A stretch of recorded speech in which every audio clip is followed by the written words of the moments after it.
Le 28 mai 1946, je reçois une lettre du père Migliorini, Azarias Mordone, écrit au père ces mots. Le Seigneur veut que moi, Maria, j'attende que soit passée la neuvaine à l'Esprit Saint pour vous répondre, c'est-à-dire après la Pentecôte. Jusqu'à ma réponse qui ne fera que vous transmettre la volonté de Dieu sur notre cas, vous, mon révérend, ne devez tenter aucune démarche définitive en ce qui concerne ma question.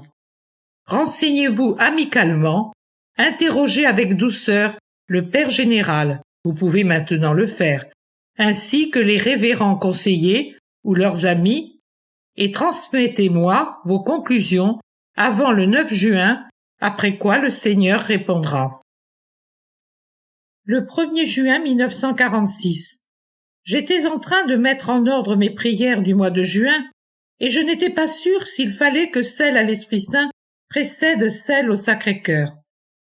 L'Esprit Paraclet se précipite alors sur moi, accompagné d'une vague de bonheur et de paix.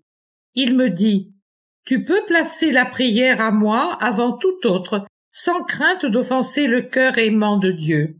Ce cœur existe parce que je l'ai formé. Moi, l'amour, je suis celui qui ai engendré l'humanité du Verbe, et son cœur est l'amour des amours de l'amour divin. C'est l'âme la plus ardente du feu trinitaire. Le Père, le Verbe et l'Esprit Saint habitent ce cœur. Mais puisque l'Esprit Saint est celui qui fait l'unité des deux premières personnes et avec elle, et qui forme avec elle la Sainte Trinité, il est l'hôte élu du cœur très aimant. Dieu tout entier se complaît dans ce cœur et y habite. S'il est dit, en effet, que vous êtes les temples de l'Esprit Saint, et si l'on peut présumer que, dans les limites de la finitude humaine, le trône de l'Esprit se trouve dans l'organe qui produit la vie et suscite les affections, quel trône aurais-je jamais dans ce temple plus sacré que tout autre, construit par l'homme, ou érigé par lui, qui soit plus beau, plus saint, plus sacré, plus mien que celui-là? Le cœur de Jésus-Christ, il est formé des feux de la charité et des lys de la toute pure. Si les hommes savaient comprendre ce qu'est le cœur du Christ, mais les séraphins peuvent à peine pénétrer dans l'incandescence de cette perfection d'amour qu'est le cœur de Dieu, perfection de la perfection. Observe ceci, mon âme. Dieu, l'incorporel, l'éternel, s'orne de l'organe parfait dans la parfaite création de l'homme et y renferme le paradis tout entier pour qu'il soit témoin du sublime anéantissement du Verbe et se perfectionne en charité. Si les anges pouvaient dévoiler les mystères du ciel, ils vous diraient qu'à l'évangélisation de la terre par le Christ, enseignant, a correspondu la grande leçon donnée à tous les cœurs célestes sur la manière de parvenir à l'amour parfait. Grâce à l'anéantissement d'un Dieu, jusqu'à la mort, par amour de Dieu et des hommes.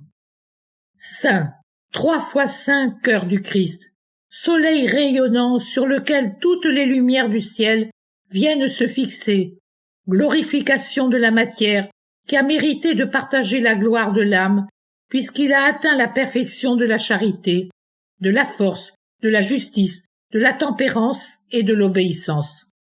En effet, rappelez-le, vous tous, très chers enfants de la sagesse, le Christ était chair et âme comme tout homme.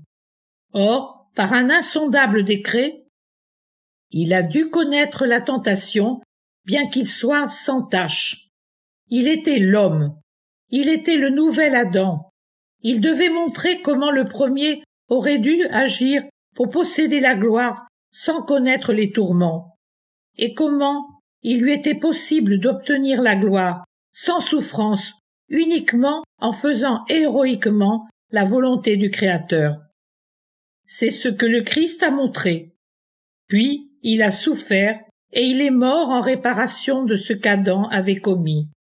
Or tout cela, obéissance, résistance aux tentations, bonne volonté, générosité, pardon, sagesse, sacrifice, a jailli du cœur qui bat maintenant, au ciel, pour chacun d'entre vous, pour toi, pour tous ceux qui ont compris l'amour.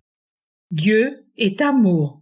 Le cœur de Jésus, Dieu, est le trône du Dieu amour.